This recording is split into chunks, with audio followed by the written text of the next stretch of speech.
नमस्कार, आप देख रहे हैं गुड न्यूज टुडे। मैं हूं अनंत भट्ट। शाम के 4 बज चुके हैं और ये वक्त होता है हमारे खास कार्यक्रम ये हुई ना बात का। तो कार्यक्रम में आज मसला है फिल्मी दुनिया से जुड़ा हुआ। शुरुआत हुई है हॉलीवुड की और जिस पैमाने पर ये जो शुरुआत हुई है उसे देखकर ये कहा जाने लगा है क्या ये फिल्मी दुनिया की सबसे बड़ी क्रांति है। हालांकि शुरुआत हॉलीवुड में हुई है, लेकिन क्या इसकी गूंज बॉलीवुड में भी सुनाई दे सकती है? क्योंकि जो मसले वहां के फिल्म निर्माण से जुड़े लोग उठा रहे हैं, चाहे वो कलाकार हो, चाहे वो टेक्नीशियन हो या चाहे वो राइटर्स हो, तमाम ऐसे मसले उठाए जा रहे हैं जो कहीं ना कहीं आने वाले समय में हमारे बॉलीवुड से भी कनेक्ट हो सकते हैं या हो रहे हैं। तो 63 साल बाद ऐसा हुआ है जब हॉलीवुड के लेखक और अभिनेता एक ही समय पर पहली बार हड़ताल पर हैं। स्क्रीन एक्टर्स गिल्ड से जुड़े करीब 1,60,000 कलाकार अपनी मांगों को लेकर अमेरिका की सड़कों पर हैं, यानी कि हड़ताल पर चले गए हैं, जिसके चलते कई फिल्मों का प्रोडक्शन बंद है, कई सीरीज अधर में लटक गई हैं, कई बड़ी फिल्में जिनके सीक्वल्स आने थे उनका काम अटक गया है, कई प्रोजेक्ट की तारीखें आगे बढ़ानी पड़ी हैं। ये सब हॉलीवुड में एआई के उस दखल की वजह से हुआ है जिसकी वजह से प्रोडक्शन का तौर तरीका बदल गया है। एक मसला एआई का है तो दूसरा मसला है मेहनताने को लेकर। लेखक और छोटे छोटे कलाकार कमाई के मामले में भी तमाम शिकायतें लेकर अपनी बात को, अपनी आवाज को बुलंद कर रहे हैं और उनका कहना यह है कि जो कमाई पहले से कम हो रही थी उसमें एआई के आने से और कमी हो गई है। हॉलीवुड में वेतन बढ़ाए जाने के नारे गूंज रहे हैं। जाहिर है ये वो संकट है जिसका आज नहीं तो कल बॉलीवुड से भी सामना हो सकता है या फिर बॉलीवुड का भी इससे सामना हो सकता है। तो तमाम पहलुओं पर आज हम इस मसले पर चर्चा करेंगे। खास मेहमानों का पैनल हमारे साथ मौजूद रहेगा, लेकिन चर्चा की शुरुआत करें, चर्चा को आगे बढ़ाएं उससे पहले ये रिपोर्ट आपको दिखाते हैं।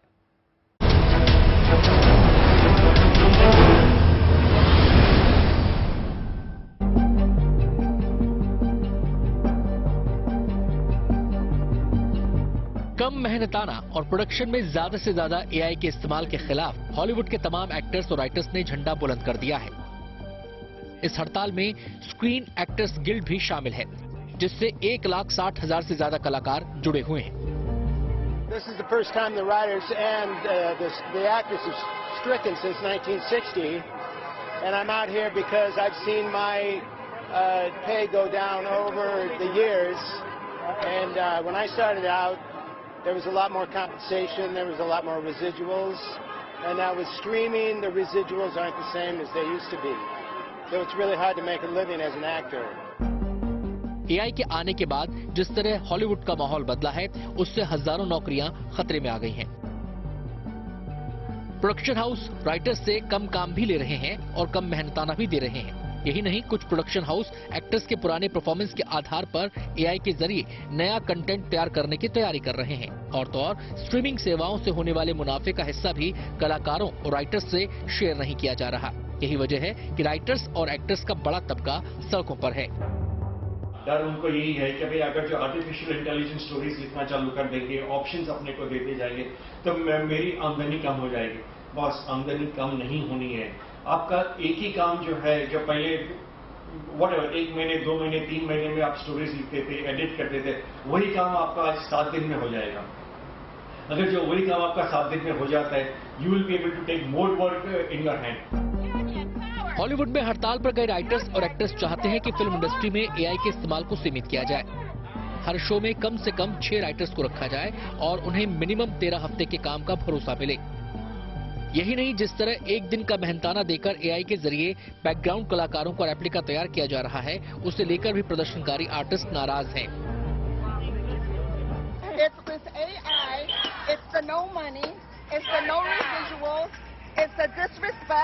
Come on now, we paid how much money to be in this industry, right? We all have degrees, some of us.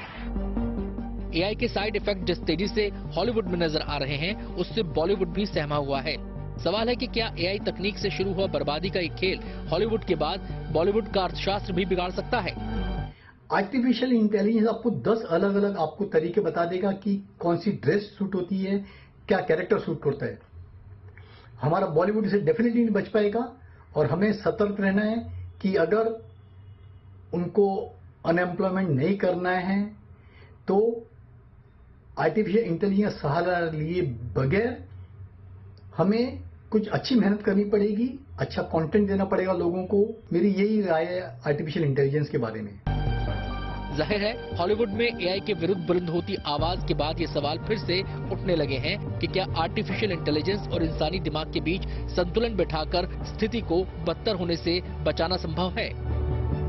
AI से ऐसा कोई संकट पैदा नहीं होगा कि बहुत बड़ा संकट पैदा हो गया या लोगों की नौकरियां जा रही है। ये काफी खतरा है लोगों को आजकल जो लग रहा है कि एआई के आने से लोगों की नौकरियां बहुत तेजी से जाएगी। देखिए, जब तक आप अपने आप को अडाप्ट नहीं करेंगे लेटेस्ट टेक्नोलॉजी से, जैसे कि एआई से अभी आप स्क्रिप्ट लिख पा रहे हैं या वीडियो जनरेट करा पा रहे हैं या फिर इमेजेस जनरेट करा पा रहे हैं, तो एक अच्छी चीज है। हम जितने भी जो कंटेंट में काम करते हैं, जो कंटेंट क्रिएट करते हैं या कंटेंट लिखते हैं, आपको नए नए आइडियाज आपको वहां से मिल सकते हैं। आप उन आइडियाज को इंप्लीमेंट कर सकते हो, बहुत तेजी से इंप्लीमेंट कर सकते हो। आपने 10-10 दिनों 15-15 दिनों में जो काम होता था वो आप 1-1 2-2 दिन में भी खत्म कर सकते हो।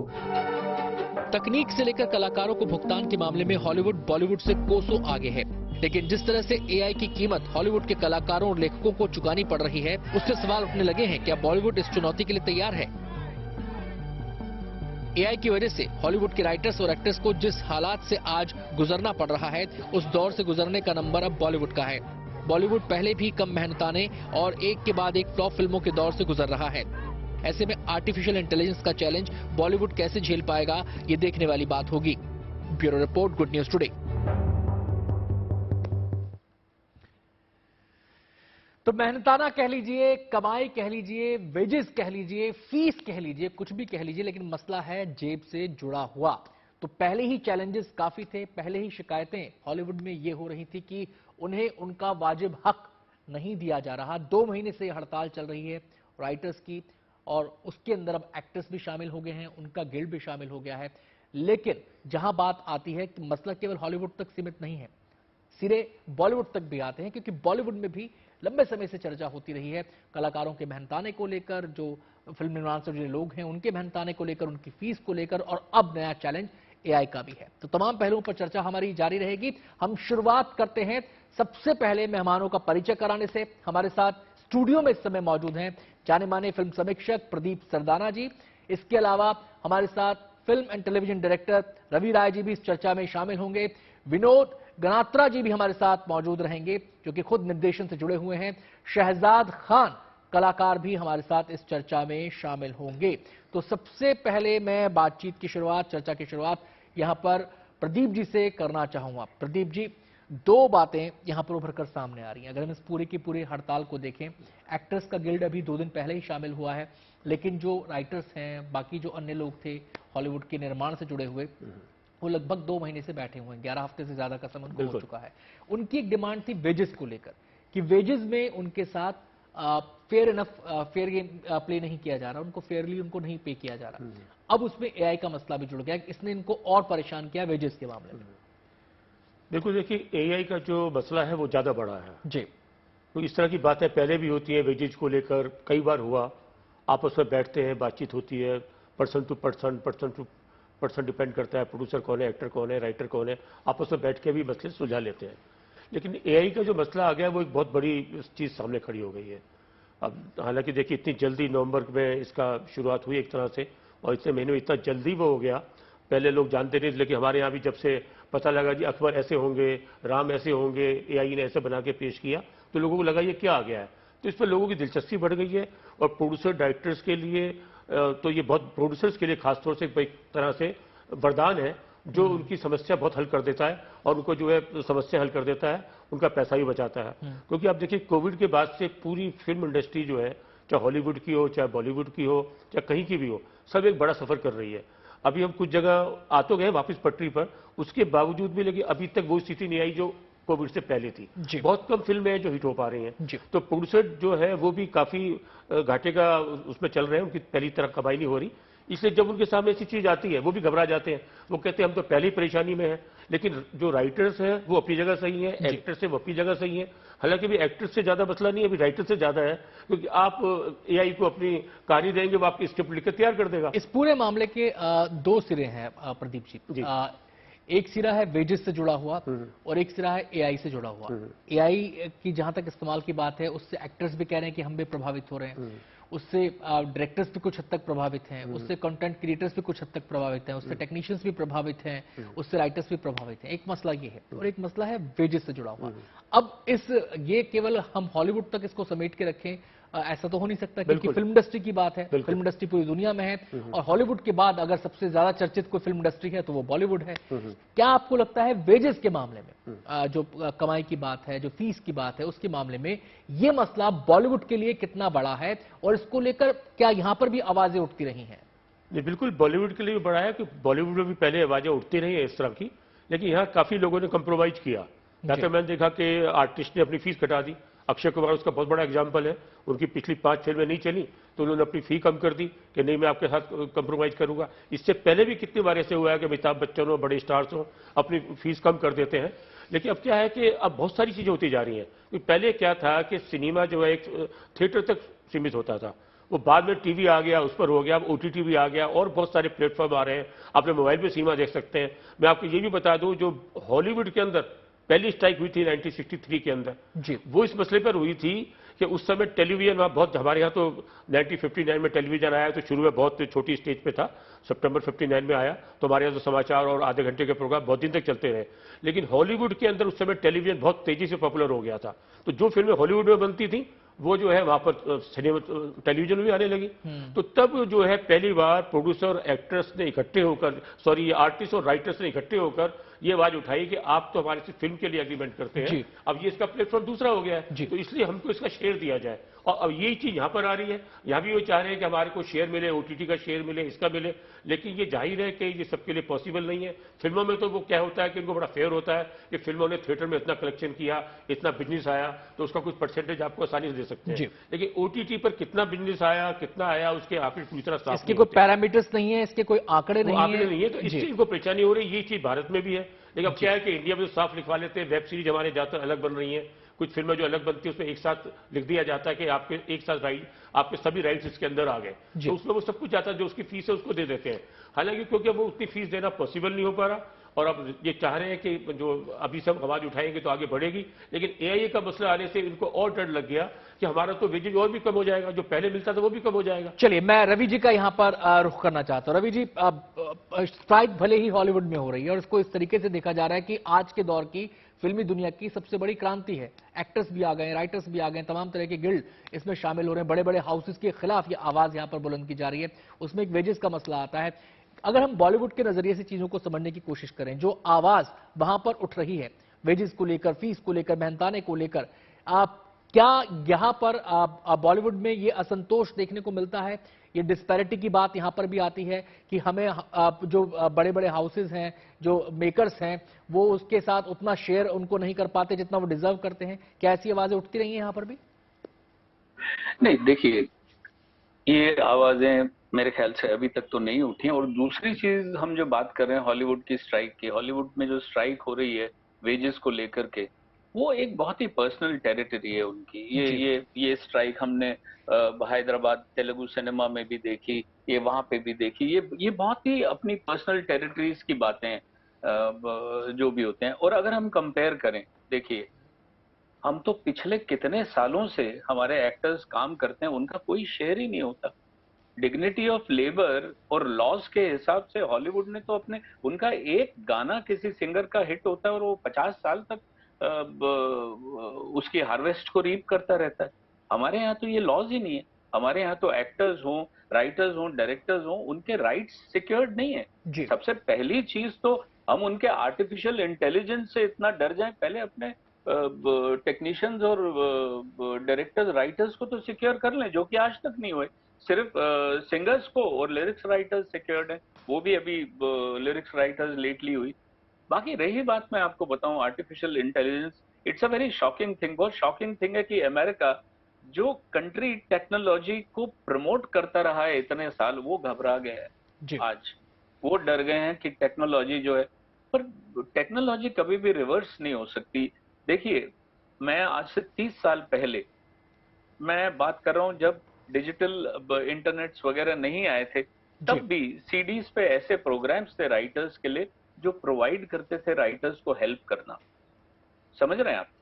एक artificial intelligence in any case हमको हेल्प ही करेगी, आपके स्किल को हेल्प ही करेगी, आपका काम। हम घबरा गए थे एक बार कि टेलीविजन आ गया तो सिनेमा मर जाएगी, अरे वीडियो आ गया तो सिनेमा मर जाएगी, टेलीविजन से रेडियो मर जाएगा, लेकिन कुछ नहीं मरा सर, आज तक कुछ नहीं मरा। Today radio is more stronger than television and cinema.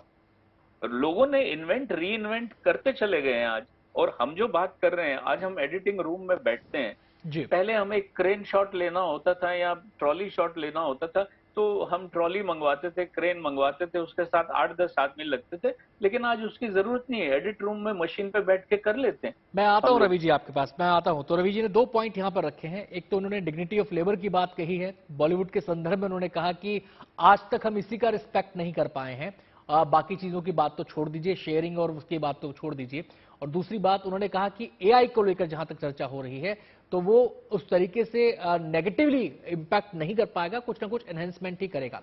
मैं विनोद जी का यहां पर रुख करना चाहूंगा, विनोद गनात्रा जी का।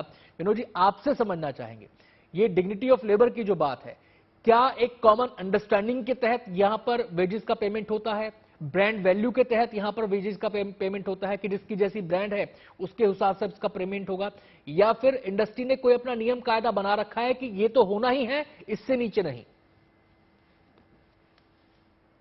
सर, ये तो बहुत पुरानी शिकायत हमारी टेक्नीशियनों की तो चलती रहती है।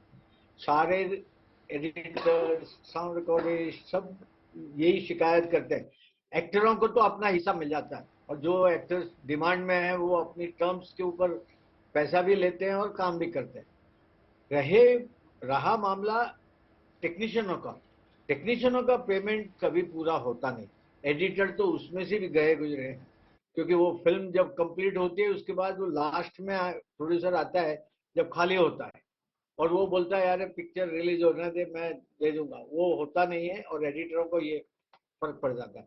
टेलीविजन की आवाज आने के बाद, ओटीटी आने के बाद सब टेक्नीशियंस बिजी तो हो गए, लेकिन उनका पेमेंट का प्रॉब्लम आज भी चालू है जी। वो फिर उनके एक सीनियर जो एडिटर होते हैं वो कॉन्ट्रैक्ट ले लेते हैं, और वो अपने असिस्टेंटों को भी प्रॉपर पेमेंट नहीं करते जी। और हाफ वे सीरियल जो ऑफ एयर हो जाती है तो उनका भी पेमेंट लटक जाता है और उनको मिलता नहीं।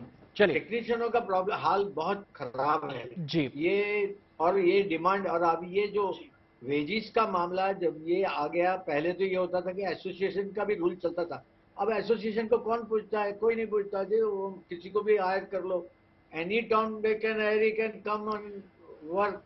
चलिए, मैं यहाँ पर मैं आता हूँ विनोद जी आपके पास। जी, मैं आपके पास आता हूँ। मैं शहजाद जी का यहाँ पर रुख करना चाहूंगा। शहजाद जी, एक कलाकार के तौर पर, एक अभिनेता के तौर पर आपका क्या एक्सपीरियंस रहा है बॉलीवुड के अंदर?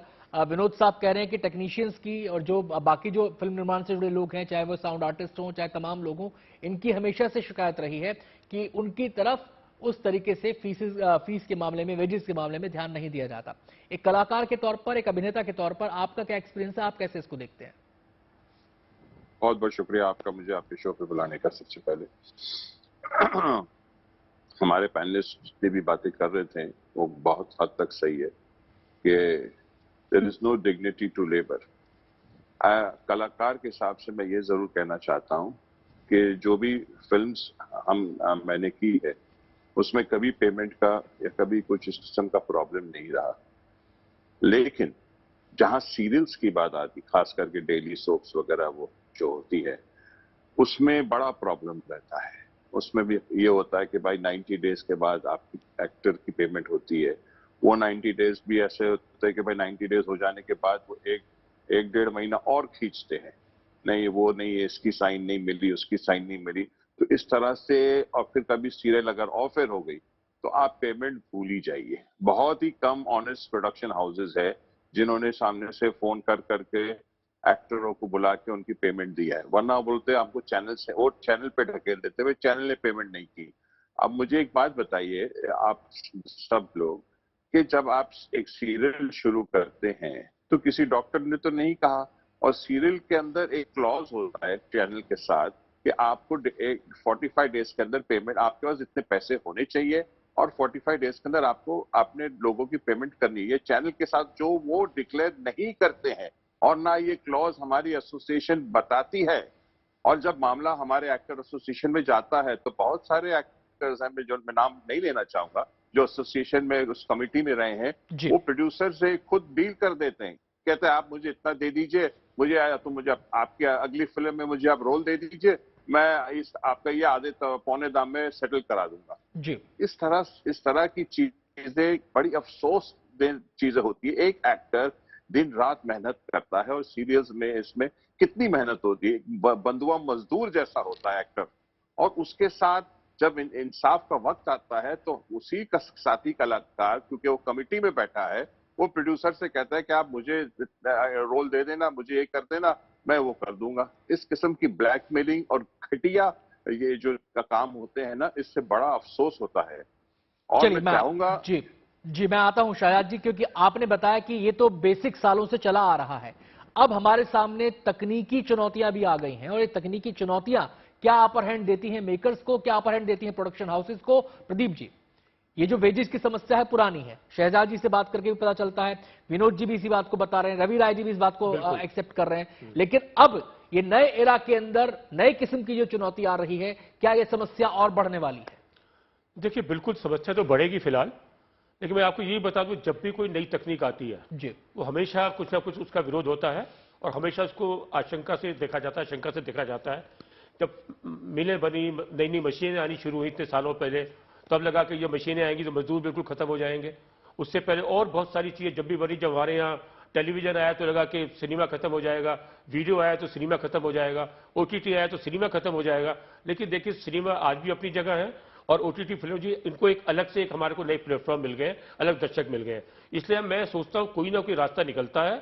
एक जो भी चीज आती है वो नई तकनीक कई फायदे भी देती है, जैसे नई मशीनें आ गई तो आदमी अभी भी काम कर रहे हैं, और लेकिन प्रोडक्शन ज्यादा बढ़ गया है।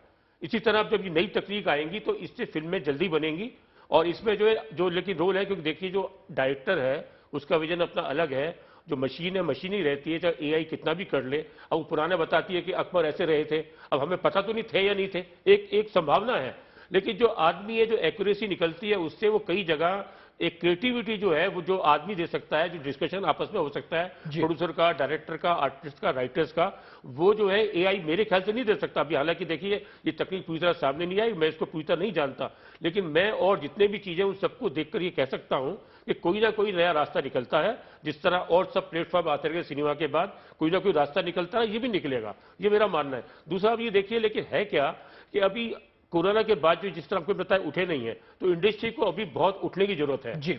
आप देखिए कि 2019 के अंदर मैं हॉलीवुड की बात ही करूं तो वहां पर उस समय 792 फिल्म रिलीज हुई थी एक साल में, 2019 में, कोविड से पहले, जबकि 2022 में 449 यानी 450 फिल्में, लगभग आधा के करीब फिल्में रिलीज हुई 2022 में, इसलिए कि वो सारा वो हो गया। अब दोबारा से इंडस्ट्री उठ रही है, तो अगर इस तरह की समस्या आएंगी तो एकदम बिजनेस जो है, 2019 में $42 बिलियन का बिजनेस किया था हॉलीवुड ने, इतना बड़ा कारोबार किया था, अब जो है वो बहुत डाउन जा रहा है, वो फिल्में चल नहीं पा रही हैं। तो इसलिए सब लोगों को मिलके बैठ के ये सब हल निकालना चाहिए। आर्टिस्ट अपनी जगह सही है, इतनी मेहनत करते हैं, उनको मेहनताना नहीं मिलेगा, दिन रात पसीना बहाते हैं, उनके लिए बड़ी मुसीबत है। इसलिए बैठकर उनको आश्वासन देना चाहिए सभी लोगों को, क्योंकि ये समस्या भारत में भी आने वाली है। तो निर्माताओं को और यहाँ के आर्टिस्ट को पहले से माइंड मेकअप कर लेना चाहिए कि दोबारा से ऐसी स्थिति ना आए जो कोविड के समय आ गई थी। मैं सीधे रवि राय जी का यहां पर रुख करना चाहूंगा।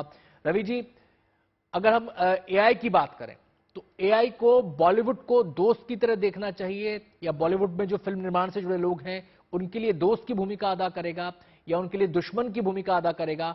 बॉलीवुड में इसको लेकर क्या आपको लगता है कि संशय ज्यादा है या उत्सुकता ज्यादा है? देखिए, मैं आपको एक बात बताता हूं कि कोई भी टेक्नोलॉजी हो, कोई भी किसी भी किस्म की टेक्नोलॉजी हो, उसे हमें बहुत ही प्रोग्रेसिव तरीके से देखना चाहिए।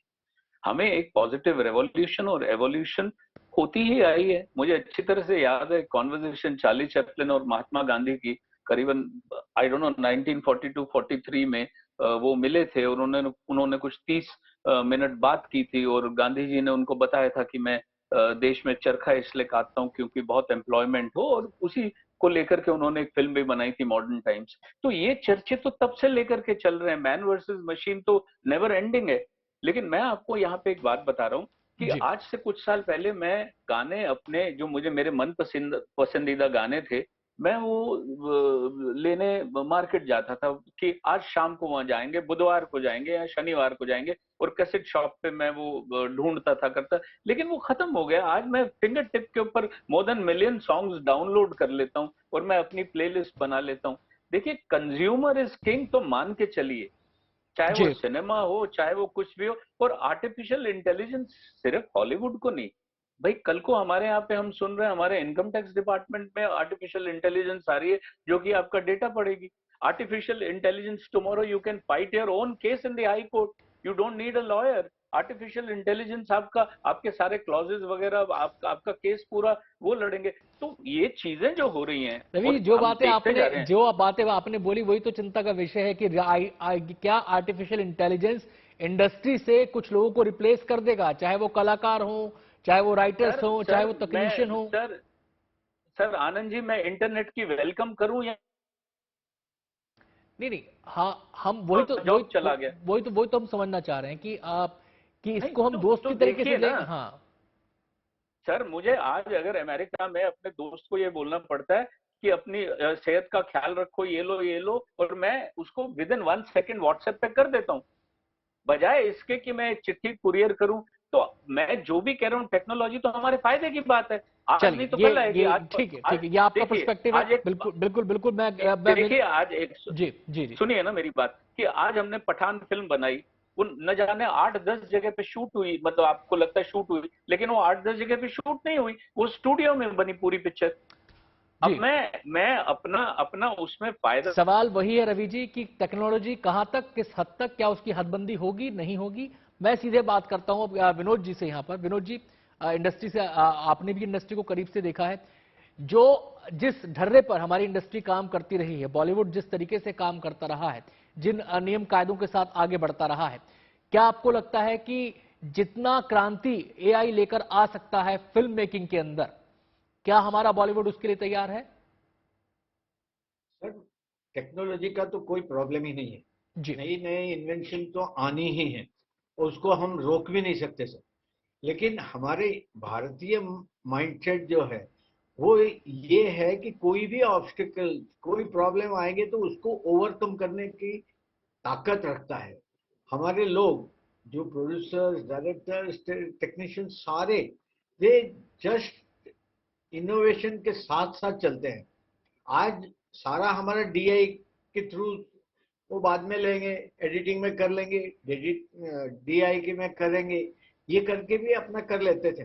और आज डिमांड तो सिर्फ एआई से कुछ होने वाला नहीं है सर। जिनका प्रोडक्शन जो प्रॉब्लम होगा वो सॉल्व भी हम कर सकते हैं।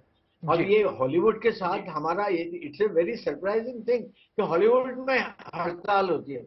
इतने सालों तक तो हम हमारे लोगों की हड़ताल देखते रहे हैं, अब इनकी हड़ताल भी देखते हैं। अब इनका भी प्रॉब्लम आ रहा है, ये सोचते हैं। हमारी एक इमेज ही बनी थी, कर उनको तो बहुत बड़ा पेमेंट मिलता है, बहुत डिमांड है उनकी। अब हमारे यहाँ वो नहीं हो रहा है।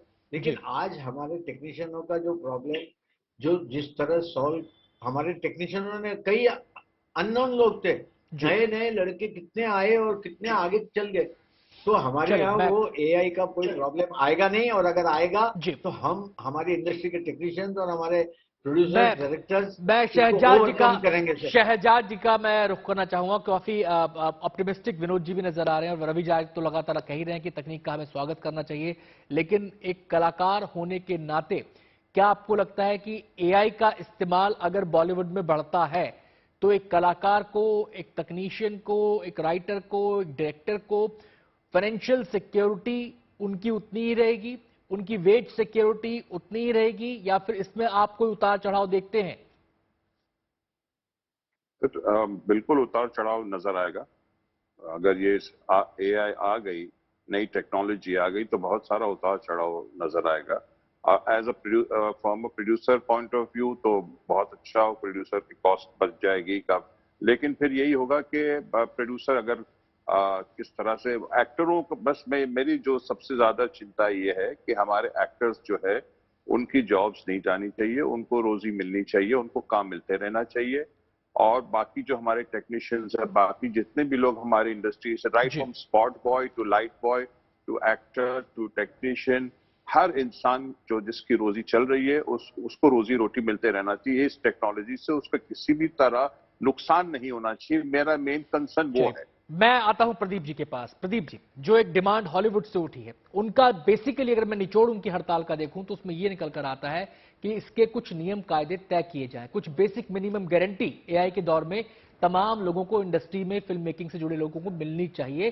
केवल एक प्रॉफिट मेकिंग के नजरिए से इसको टैकल नहीं किया जा सकता, इस बात को भी एड्रेस किया जाना चाहिए। क्या आपको लगता है ये गारंटी हमारे मेकर्स, हमारे प्रोडक्शन हाउसेज, हमारे जो बड़े बड़े जो फिल्म मेकिंग हाउसेज हैं, वो ये गारंटी देना चाहेंगे या ये गारंटी मिलेगी? देखिए, कुछ ना कुछ हद तक गारंटी जरूर मिलेगी। पूरी मांगे तो सब किसी की पूरी नहीं हो सकती, लेकिन कुछ ना कुछ तो मिलेगी, उनको देनी भी चाहिए। देखिए, आप इतने सालों का साथ होता है, नई टेक्निक आती है, ये नहीं कि नई टेक्निक आए तो आप उसको दूध की मक्खी की तरह निकाल के बाहर फेंक दें। उसको भी आपको साथ लेके चलना है। जितनी पहले भी देखिए 1913 में जो साइलेंट सिनेमा था, फिर 1931 में सवाक सिनेमा आया, बोलती फिल्में आई, टॉकी आया, तो नई टेक्निक आई, उसका फिर नई टेक्निक आई, फिर कलर आया। तो आप देखिए जिस तरह नई नई टेक्निक आती जाती है उसका स्वागत होना चाहिए, साथ साथ हल भी निकालते रहना चाहिए कि जो लोग साथ चल रहे हैं उनको भी उसी तरह का मिले, उनका भी योगदान उनको मिले। प्रदीप जी, आपको टोक रहा हूं क्योंकि इसमें एक मसला और आ रहा है। एक मसला यह भी आ रहा है कि जो अदाकार हैं, जो पुराने कलाकार हैं, जो बुजुर्ग हो चुके हैं, जो काम नहीं कर सकते, एआई से उनको रिक्रिएट किया जा रहा है। पहली चीज, एआई से उनकी वॉइस को रिक्रिएट किया जा रहा है। दूसरी चीज, तीसरी चीज इसमें कहा जा रही है कि जो फ्रेम भरने के लिए कलाकार चाहिए होते हैं, क्योंकि एक सुपरस्टार के इर्द गिर्द तो पूरी फिल्म नहीं बन सकती, कैरेक्टर्स और भी होते हैं, उनका अगर 6 दिन का काम है तो 1 दिन करवाकर बाद में एआई मॉडिफिकेशन करके बाकी के 5 दिन और 1 दिन का पैसा, क्या ये चीजें इनको एड्रेस किया जाएगा? देखिए, करना पड़ेगा। सबसे ज्यादा दिक्कत तो उन्हीं लोगों के लिए है जो एक्स्ट्रा आर्टिस्ट हैं या जो जूनियर आर्टिस्ट हैं, क्योंकि आप उनको एक फ्रेम में लेकर उनको बार बार रिपीट करते रहे, रिप्लिका होता है उसको करते रहे, तो उससे बात नहीं बनेगी। आपको जो है बाकी जो मेन आर्टिस्ट है, मेन लीड है, उनको इतना फर्क नहीं पड़ने वाला। हमारे यहाँ भी हालांकि इस तरह की टेक्निक आपको याद हो, ओम शांति ओम में दिखाया था सुनील दत्त और पुराने लोग वो तो दोबारा से दिखाया था रिक्रिएट करके। तो हमारे यहाँ थोड़ा पहले इस तरह के प्रयोग हमारे यहाँ हो चुके हैं हमारे सिनेमा में भी, लेकिन अब ये तब एआई नहीं था। तो अभी एआई आने से और टेक्निक बहुत आगे पहुंच चुकी है। लेकिन यह है कि कई जगह इसका फायदा भी है, कई जगह नुकसान भी है। कि देखिए, आप किसी की भी आर्टिस्ट की वॉइस इस्तेमाल करते हैं या जो आदमी नहीं है उसको इस्तेमाल करते हैं, तो उसका आपको कोई ना कोई हक उसको देना चाहिए। जी नहीं कि आप उसका कुछ भी आप उसको राइट दे ही ना, आपकी वो आदमी चला गया दुनिया से तो आप आपकी आवाज इस्तेमाल करते रहे। मतलब हमारे तमाम मेहमान यही कहना चाह रहे हैं कि तकनीक का स्वागत है, लेकिन कुछ नियम कायदों के साथ, जिससे कि सबकी चीजें, सबकी समस्याएं, अगर कोई शंकाएं हैं, उनको एड्रेस किया जा सके। बहुत बहुत शुक्रिया तमाम मेहमानों को हमारे साथ इस चर्चा में शामिल होने के लिए।